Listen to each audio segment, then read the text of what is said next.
So hello mga boss, Louie Review sa akong Kado Prito. So bagong araw mga boss, bagong video na naman, bagong matutunan naman dito sa channel ko. So ipapakita ko sa inyo yung mga technique dito sa AutoCAD na akala natin hindi pwede pero pwede pala. So wag nga ipatagalin pa mga boss, simulan natin, intro muna tayo.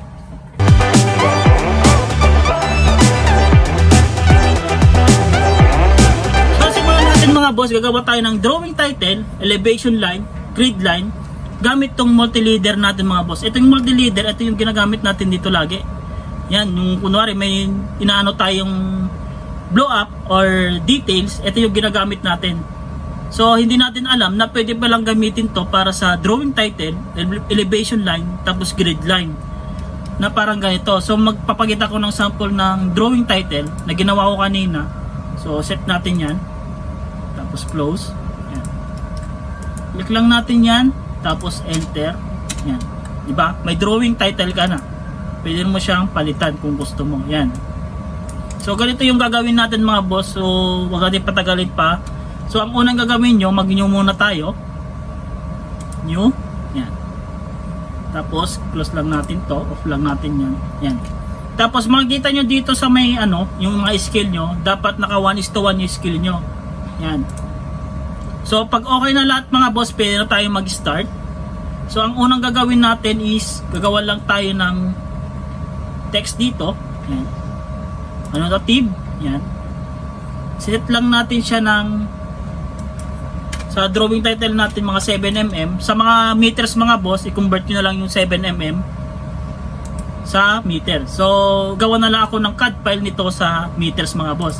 Yung text height natin mga boss is 7mm. Yung fonts natin na style, depende na sa inyo anong gagamitin nyo. Siguro gamit tayo ng RL Narrow. Yan. Tapos i-bold lang natin. So isa-set lang natin to. Set. Tapos close na natin. So magte-text lang tayo. Yan. Drawing title. So ayan mga boss. Yan. Tapos gagawa lang tayo ng circle dito mga boss. Yan. So yan. Tapos click natin tong ito. Tapos dito kasi sa baba, parang ganyan sa style niya, di ba mga boss? Ganito. Yan. So hindi, ang gagawin niyo diyan mga boss, delete niyo lang to. Tapos etong line na to dito lang sa taas. Kasi mamaya magro-rotate yan lang mamaya. So ayan. Tapos kakapal lang natin to ng konti. Natin to, yan. So maganyan siya mga boss, delete na natin to, hindi natin ta kailangan. So ito lang yung kailangan natin, i-block lang natin to, type nyo lang B, tapos pick a point, select nyo sa gitna, yan, tapos select object, highlight nyo lang, tapos enter, tapos i-rename lang natin ng DT, tapos okay natin. Depende sa inyo anong rename na gusto nyo. Para makita lang natin yung block natin na ginawa, DT na lang, okay. Yan, naka-block na siya. So next natin mga boss, punta tayo dito ulit sa annotation. Punta kayo sa multi-leader mga boss. Click nyo yan. Click nyo ito, annotative. Mag-new lang tayo ng drawing title. Yan. Tapos continue natin. Yan. Ito na yung makikita natin mga boss, ito. So punta kayo muna tayo sa leader format. Click nyo yung ito, symbols, use arrow. Ito na yung ginawa nating title block kanina. Okay natin. Ito na yun, makikita nyo, ito na yun mga boss. Yan.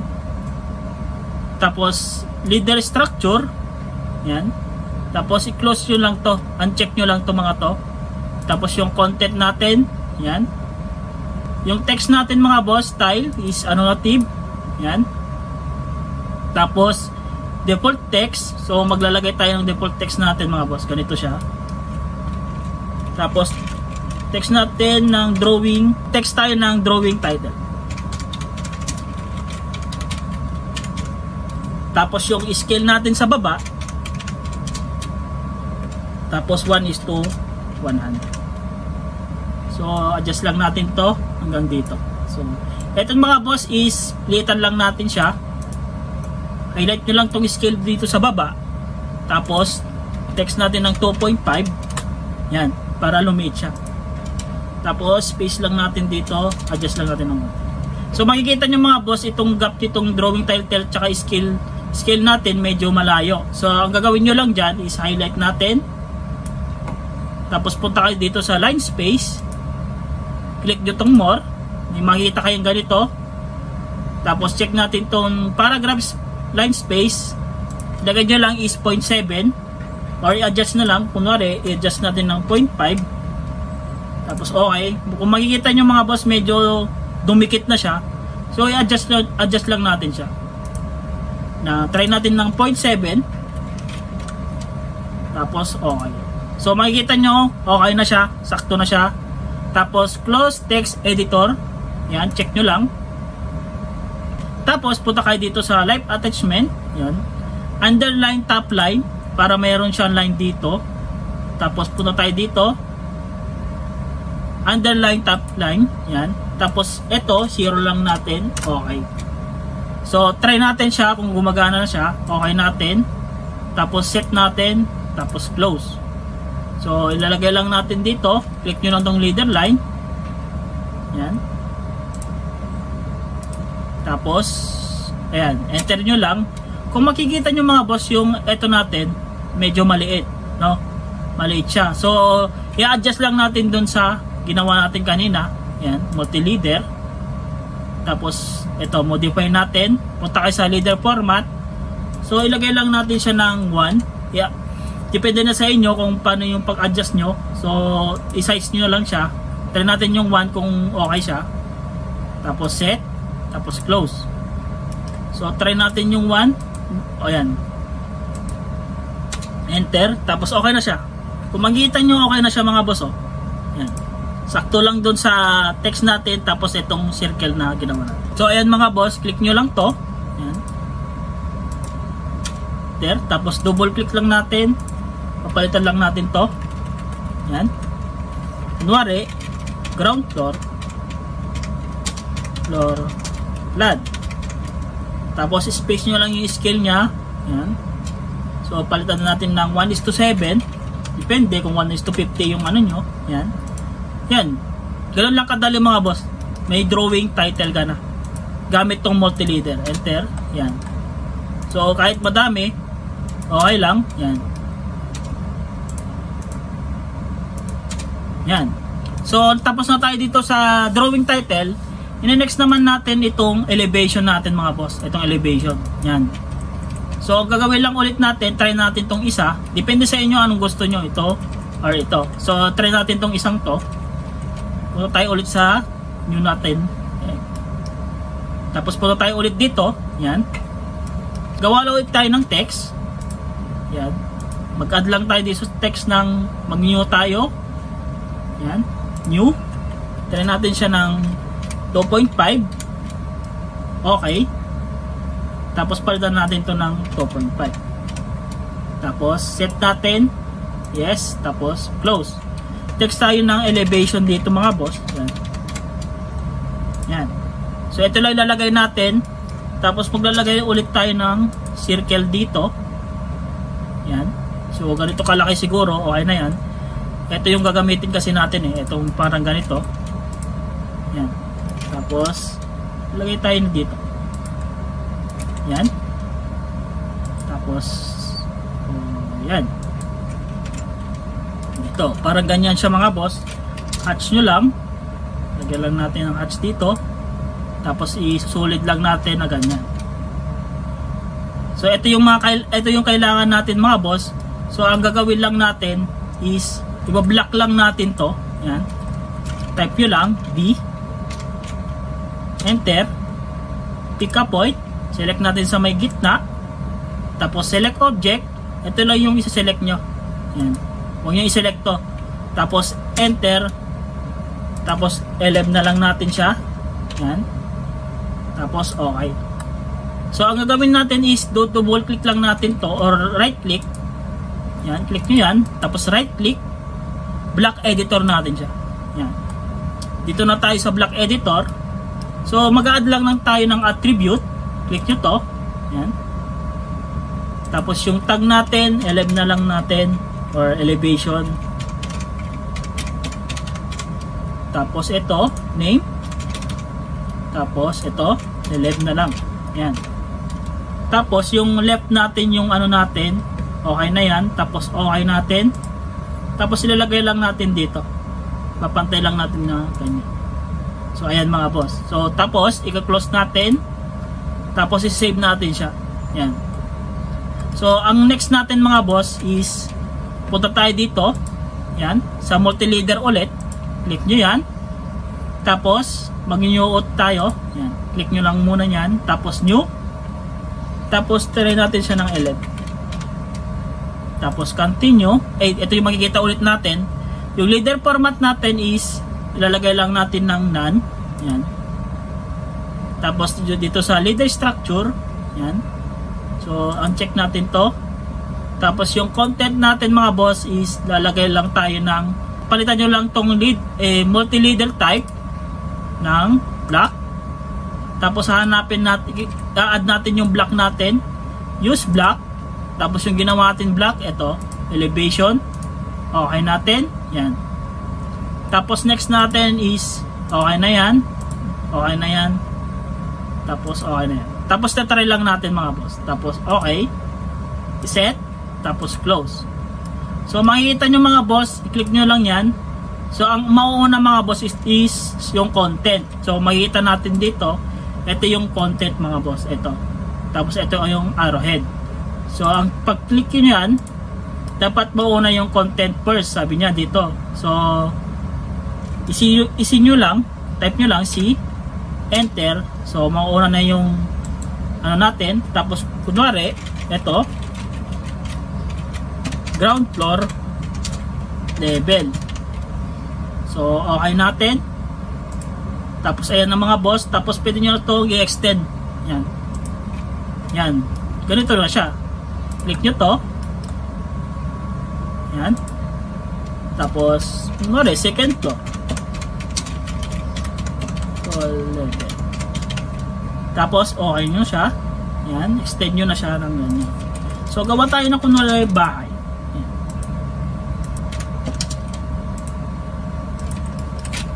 Kunwari bahay ito mga boss.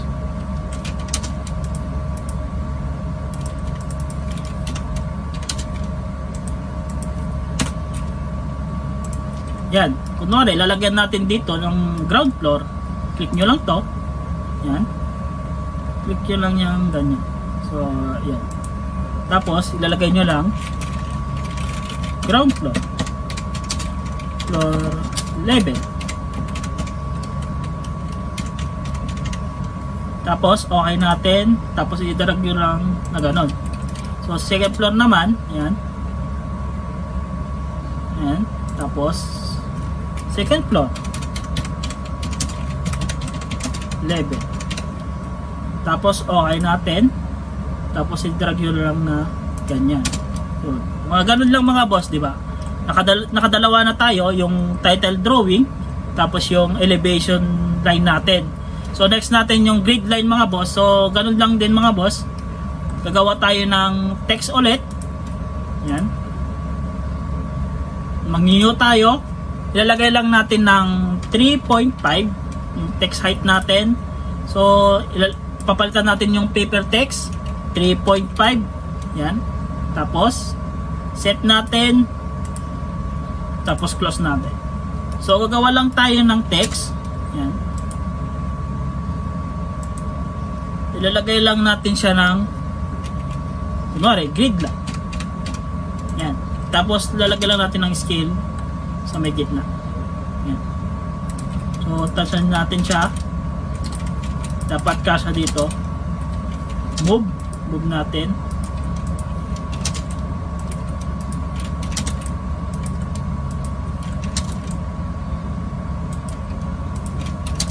So ganyan yung magagawin natin, pero hindi natin to kailangan. Delete na natin to. Ito lang yung kailangan natin. So ang gagawin natin, iba-block natin ulit. Type natin B, enter, pick a point. I-pick natin yung sa may gitna. Ayan. Tapos select object. Ayan, enter. Tapos type natin grid line. grid or grid line, depende sa inyo kung anong name gamitin nyo.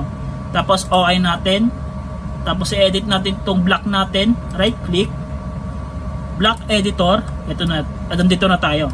So maglalagay ulit tayo ng attribute, click natin to, click natin ng grid line, tapos name, tapos yung A na lang, ganyan.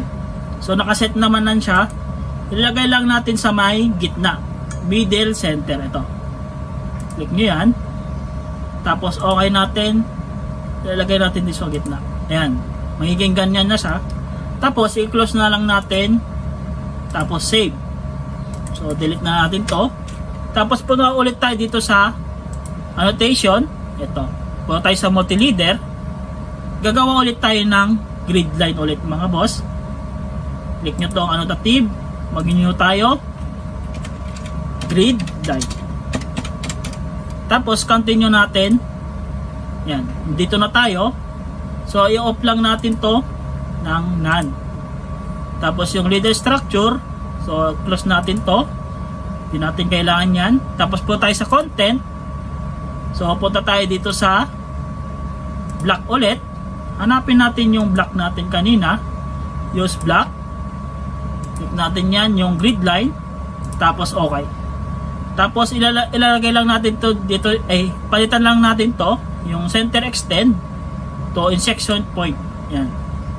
Pag okay na yan mga boss is 0, okay na yan, tapos okay natin, set natin, tapos close.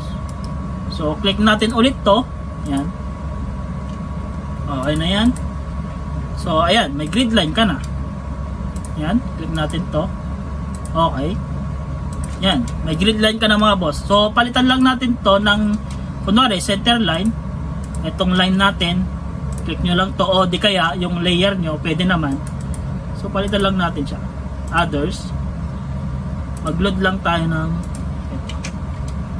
okay, load natin, okay.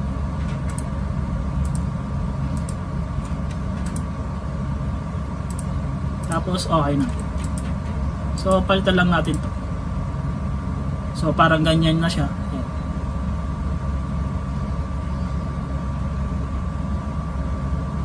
So ayan mga boss, ayan. Tapos ito din, pwede nyo palitan, pwede naman. So ayan.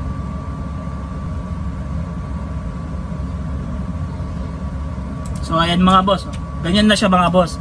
So pwede naman din palitan to ng thickness, ayan.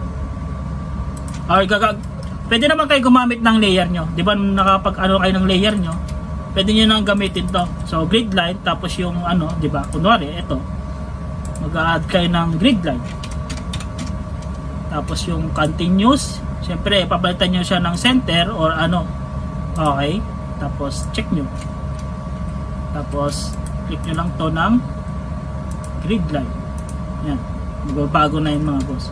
So red natin. So ayan mga boss, mga ganyan na lang, ano na lang kayo ng layer nyo para hindi kayo malito. So nakagawa na tayo ng drawing title, tapos elevation line, tapos yung grid line na natin mga boss. So makikita nyo, sobrang dali lang. Yo, di ba? Kunwari, maglalagay tayo ng drawing title, yan, set nyo lang, tapos close. Yan, maglalagay lang tayo dito ng ganito. So pag ganyan mga boss, makikita nyo, nauuna yung ano natin, di ba? Sabi ko nga sa inyo, dito, ito yung arrowhead, tapos yung content. So makikita natin dito, nauuna yung content bago yung arrowhead. So papalitan nyo lang, ito, yung leader arrowhead, yung mauna, H nyo lang, enter, tapos mauna yung arrowhead na. Tapos ganyan nyo siya, enter, yan. So adjust lang natin. Yan. Tapos pwede nyo na siyang palitan, di ba? Front,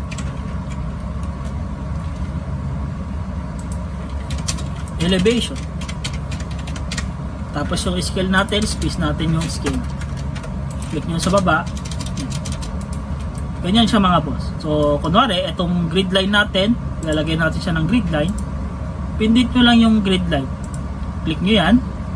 Tapos click natin, mauna yung content ulit, C, enter, yan. Tapos, kunwari A, okay. A natin, tapos okay. Tapos, ibaba nyo lang. Lang. Tapos, click natin. Yan.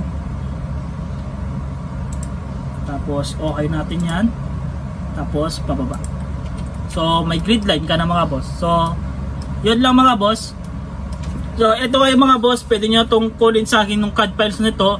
Gagawa na lang ako ng para sa meters, para sa mm. Tapos, i-review na lang din kung paano siya ginawa. So, sundan nyo itong video na to. Madali lang naman sundan. Hanggang dito na lang ulit mga boss. Sana nakatulong tong video na to sa inyong mga boss. So, bye-bye na mga boss.